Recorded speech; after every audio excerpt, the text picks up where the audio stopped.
Chicken గున్యా జ్వరాలతోటి ప్రజలు చాలా బాధపడుతున్నారు.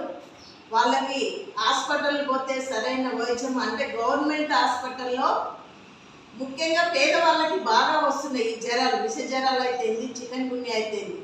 వాళ్ళు హాస్పిటల్కి పోతే కనీస మెడిసిన్ కూడా అందుబాటులో లేని పరిస్థితి ఉంది.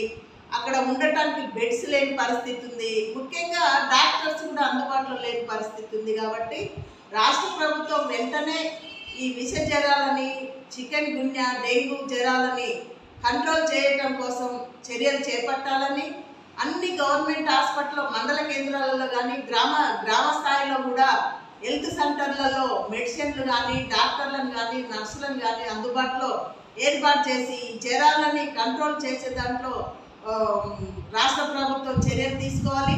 ముఖ్యంగా కూడా పారిశుద్ధ్యం కూడా అంటే